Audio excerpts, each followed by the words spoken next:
我個凌亂嘅效果係咪好適合呢個糊塗感情永不老嘅閱讀呢？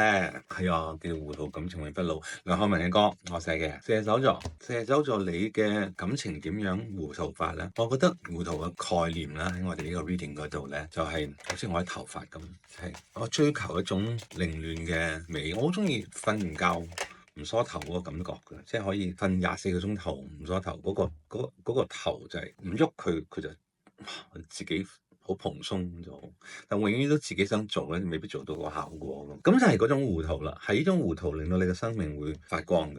因為我哋內心要同我哋嘅大腦平衡啊，唔可以完全係大腦帶住我哋個人生走，亦唔可以完全聽住我哋嘅感情俾個人生走，兩個都係幾危險嘅狀況。咁所以當你揾到呢個平衡嘅時候咧，某程度就係要用到糊塗呢個技巧，唔出牌添，做咩事啊？射手座你睇下嗱，一路都唔出牌喎。呢個糊塗嘅技巧係幾高下㗎。個意思就係話，我想表達嘅意思咧，就係唔係傻咗嗰種糊塗，而係隨住嗰個大自然或者宇宙嘅韻律啊，嗰個流動一出就出5張5月嘅5張牌，呢度已經隨住個韻律你去流動，揾到你嘅最美，揾到你5月又好，或者人生裏邊嘅最美，等你嘅感情係永不老，無論係愛情又好，或者係感情，或者係其他嘅生命嘅方向，都可以係永不老嗰個感覺啦，永不老嘅感覺。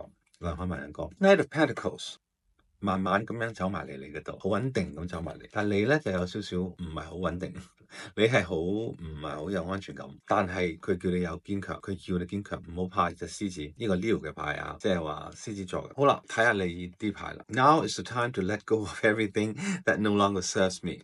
咁佢就話叫你咧 let go 放手，放開呢啲冇安全感嘅感覺，因為你越有呢啲咁嘅 hold 住自己啲金幣或者 hold 住自己嘅感情，你就糊塗唔到。咁你呢個 knight 啦，呢個騎士咧就越嚟越慢，越嚟越唔行，咁就永遠都達到唔到個目的。咁你點永不老咧？呢個就係你嘅堅強要出嚟嘅時候啦，就俾人睇到，哇！原來射手座係好堅強嘅，而唔會話咁驚青嘅。你睇呢個女仔幾驚青？呢個就係你要離開，你要 let go 嘅思想或者心態咯。Change is good。5月啦，改變啦，春天到啦。I am strong。又係 strong 啦。I'm strong enough to give up bad habits。你啲壞習慣係咪清除晒佢？Change is for good and I love it。